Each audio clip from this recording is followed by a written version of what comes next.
T K Rajagopal, രണ്ട് പ്രധാനപ്പെട്ട കാര്യങ്ങൾ സംഭവിച്ചു. ഒന്ന്, ഇ ഡിയുടെ 21 റെയ്ഡ്, പക്ഷേ അതിൽ തന്ത്രി രാജീവ് ഖൻഡയുടെ വീട് ഉൾപ്പെടുന്നില്ല. രണ്ട്, ഇന്ന് പ്രതിപക്ഷ നേതാവ് പറഞ്ഞത് ഹൈക്കോടതി യഥാവിധി അറിയിച്ചുകൊണ്ടാണ് 2017 കൊടിമര മാറ്റവും വാജിവാഹന കൈമാറ്റവും അഷ്ടദീപാലകരുടെ കാര്യങ്ങളുമെല്ലാം നടന്നിരിക്കുന്നത്. മാത്രവുമല്ല, ഈ SITയുടെ മേൽ ഒരു സമ്മർദ്ദമുണ്ട് എന്നുള്ളത് കോൺഗ്രസ് ഇപ്പോഴും ഉന്നയിക്കുന്നു. യഥാർത്ഥത്തിൽ അവിടെ എന്താണ് സംഭവിക്കുന്നത്? ഈ അന്വേഷണത്തെ അട്ടിമറിക്കാനുള്ള ശ്രമമുണ്ടോ? ഇന്ന് മന്ത്രി VN വാസവൻ പറഞ്ഞത് ED കൂടി സമാന്തരമായ ഒരു അന്വേഷണം നടത്തുമ്പോൾ അതിൽ രാഷ്ട്രീയ ഇടപെടലുകളുണ്ട്, ചിലരെ രക്ഷിച്ചെടുക്കാനാണെന്ന് കരുതിയാൽ തെറ്റില്ല എന്നാണ്. ശ്രീ രാജഗോപാൽ, അങ്ങ് അങ്ങനെ കരുതുന്നുണ്ടോ? ഇല്ല ഡോക്ടർ. കാരണം എന്ന് വെച്ചാൽ ED അന്വേഷിക്കുന്നത് എന്താണ്? സ്വർണ്ണക്കൊള്ളയല്ലല്ലോ ED അന്വേഷിക്കുന്നത്. സ്വർണ്ണക്കൊള്ളയുടെ മറവിൽ നടന്നിരിക്കുന്ന കോടിക്കണക്കിന് രൂപയുടെ ബിസിനസ്സുകള്, കച്ചവടങ്ങള്, ഇത് മറിച്ച് വിൽപ്പനകള്, അല്ലെ, ശബരിമലയിലെ അമൂല്യമായ വസ്തുക്കള്. ഇന്നലെ കോടതി തന്നെയല്ലേ വളരെ കൃത്യമായിട്ട് കോടതി പറയുന്നുണ്ടല്ലോ, ഞങ്ങൾക്ക് സംശയമുണ്ട്, ഇതിന്റെ കെമിക്കൽ കോമ്പോസിഷൻ മാറിയിരിക്കുന്നു. അതായത് ശബരിമലയിൽ ഇപ്പോൾ ഇരിക്കുന്നത് ഒറിജിനൽ പാളികളല്ല, ആ പാളികൾ കടത്തിയിരിക്കാൻ ഞങ്ങൾ സംശയിക്കുന്നു. അത് കോടിക്കണക്കിന് രൂപയ്ക്ക് മറിച്ച് വിറ്റിട്ടുണ്ടാകാം. നേരത്തെ തന്നെ കപൂറിന്റെ കാര്യമൊക്കെ അതാണ് സൂചിപ്പിച്ചത്. അപ്പൊ അങ്ങനെ വരുമ്പോ PMLA ആക്ട് പ്രകാരമുള്ള കേസ് നിലനിൽക്കും. കോടിക്കണക്കിന് രൂപയുടെ ബിസിനസ്സാണ്. അപ്പൊ ആരന്വേഷിക്കും? സ്വാഭാവികമായിട്ട് ഇടിക്ക് അന്വേഷിക്കേണ്ടി വരും. അതാണെന്നാണ് എനിക്ക് തോന്നുന്നത്. പക്ഷേ തന്ത്രിയുടെ വീട്ടിലേക്ക് അന്വേഷണം പോകാതെ EDയുടെ അന്വേഷണം എങ്ങനെയാ പൂർത്തിയാവുക? ഈ കേസിൽ ഇപ്പോൾ മധുമണിമല പറയുന്ന അനുസരിച്ച് തന്ത്രിയിലെ ഫോക്കസ് ചെയ്യേണ്ടത് എന്നുള്ളതാണ് ചോദ്യം. അത് വരും ഡോക്ടറുടെ. കാരണം എന്ന് പറഞ്ഞു കഴിഞ്ഞാല് ഇത് അന്വേഷണം തീർന്നിട്ടില്ല. ED ഇന്നിപ്പോ 21 സെന്ററുകളിലല്ലേ കയറിയിട്ടുള്ളൂ. ഇന്നലെ വന്ന ബഹുമാനപ്പെട്ട ദേവസ്വം ബെഞ്ചിന്റെ ഉത്തരവ് നമ്മൾ കണ്ടില്ലേ? അതിനകത്ത് എന്താണ് പറഞ്ഞിരിക്കുന്നത്? ഇനിയും 5 പേരൂടെ വരാനുണ്ട്, പ്രധാനപ്പെട്ട 5 പേരൂടെ വരാനുണ്ട്. നമുക്ക് അറിഞ്ഞുകൂടാ ആരൊക്കെയാണ് വരാൻ പോകുന്നത് എന്നുള്ളത്. അപ്പൊ ദേവസ്വം ബോർഡിന്റെ പഴയ ഭാരവാഹികളാണോ, പത്മകുമാറിന് ബാസുവിന് ശേഷമുള്ള ഭാരവാഹികളൊക്കെ അതിനകത്ത് വരുമോ? പ്രശാന്ത് വരെയുള്ള ആളുകളാണോ? അതല്ലാതെ അതിന് പുറത്തുള്ള ആളുകളൊക്കെ വരുമോ? അതല്ലാതെ ഇതൊന്നും നമ്മൾ പ്രതീക്ഷിക്കാത്ത ചില ആളുകളൊക്കെ ഇതിലേക്ക് കയറി വരുമോ? ഇതൊന്നും നമുക്ക് അറിഞ്ഞുകൂടാ.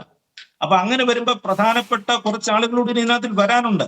അതേപോലെ തന്നെ ശങ്കരദാസിന്റെ മൊഴി എടുത്തിട്ടില്ല, വിജയകുമാറിന്റെ വീട്ടില് ED അന്വേഷണം നടന്നിട്ടില്ല.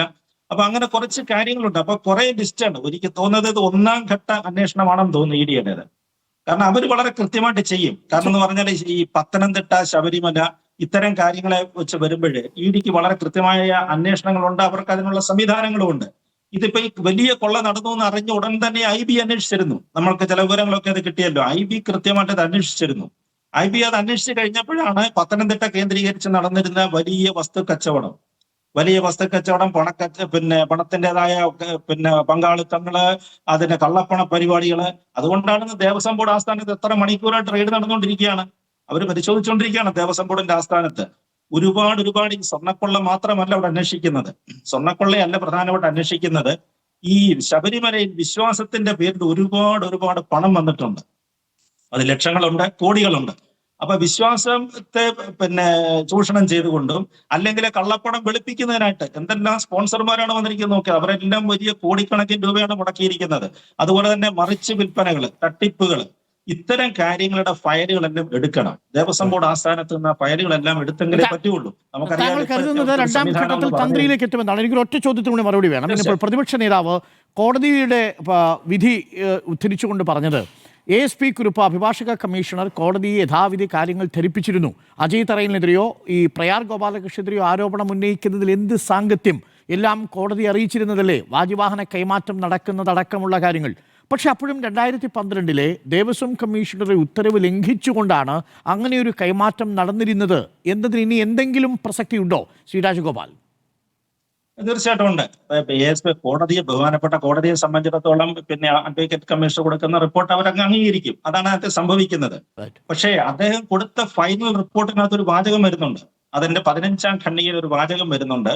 അതായത് 2017 ആദ്യ മാസങ്ങളിൽ തന്നെ എനിക്ക് ഇതിന്റെ സ്പോൺസറായിട്ട് ഉണ്ണികൃഷ്ണൻ പോറ്റി എന്നൊരാളിനെ ശ്രീരാംപുരയിൽ നിന്ന് കിട്ടി. അദ്ദേഹത്തിന്റെ അഡ്രസ്സൊക്കെ അതിനകത്ത് പറയുന്നുണ്ട്. ആ 15ാം പാരഗ്രാഫിന്റെ ലാസ്റ്റിൽ പറയുന്നുണ്ട്. അത് ശ്രീരാംപുരയിൽ നിന്ന് ഉണ്ണികൃഷ്ണൻ പോറ്റി എന്നൊരാളിനോട് ഒരു ശില്പിയാണ് അദ്ദേഹത്തിന് ശുപാർശ ചെയ്ത് കൊടുത്തത്. ഇങ്ങനെ ഒരാളുണ്ട് ബാംഗ്ലൂരിൽ, അദ്ദേഹത്തെ ചെന്ന് കണ്ടാൽ മതി, അല്ലെങ്കിൽ അദ്ദേഹത്തെ വിളിച്ചാൽ മതി എന്ന്. അപ്പൊ ഇദ്ദേഹം ഈ ASP കുറിപ്പ് കോണ്ടാക്ട് ചെയ്യുന്നതാണ് അദ്ദേഹം പറയുന്നത്. കോണ്ടാക്ട് ചെയ്തപ്പോൾ ഇദ്ദേഹം ഒരു മെയിൽ അയച്ചു. ഉണ്ണികൃഷ്ണൻ പോറ്റി നേരത്തെ തന്നെ, അതായത് ഇപ്പോൾ കേസിൽ പെട്ടിരിക്കുന്ന N Vasu, Devaswom commissioner N വാസുവിന്റെ കയ്യില് അദ്ദേഹത്തിന് ഒരു മെയിൽ ആയിരുന്നല്ലോ ആദ്യം ഉണ്ണികൃഷ്ണൻ പോറ്റി. അതാണല്ലോ കേസിന്റെ തുടക്കം വരുന്നത്. അതായത് എന്റെ കുറച്ച് സ്വർണ്ണം ഇരിപ്പുണ്ട്, ശബരിമലയിലെ സ്വർണ്ണമാണ്, അപ്പോൾ താങ്കൾ കൈവശം പിന്നെ ആർക്കെങ്കിലും കല്യാണത്തിന് കൊടുക്കാമെന്നൊക്കെ പറഞ്ഞുള്ള മെയില്. അതിനു മുമ്പ് തന്നെ ASP കുറുപ്പൻ ഉണ്ണികൃഷ്ണൻ പോറ്റിയെ അറിയാമെന്ന് അദ്ദേഹം തന്നെ സാക്ഷ്യപ്പെടുത്തുന്നുണ്ട്. Right, അത് വളരെ ഇതിനകത്ത് എന്തൊക്കെയോ സംഭവങ്ങൾ കുഴഞ്ഞു കിടക്കുന്നുണ്ട്. യെസ്, അതാണ് ഈ ഉന്നതർ എന്നൊരു പക്ഷേ SIT പറഞ്ഞിട്ടുണ്ടാവുക. വളരെ പ്രധാനപ്പെട്ട കാര്യമാണ് രാജഗോപാൽ. അങ്ങനെയാണെങ്കിൽ ASP കുറിപ്പ് തന്നെ അന്വേഷണത്തിന്റെ പരിധിയിലേക്ക് വരുമോ എന്നുള്ളതാണ്. അങ്ങനെയാണെങ്കിൽ ഇന്ന് പ്രതിപക്ഷ നേതാവ് ഉയർത്തിയ പ്രതിരോധം നിലനിൽക്കുമോ എന്നുള്ളത്.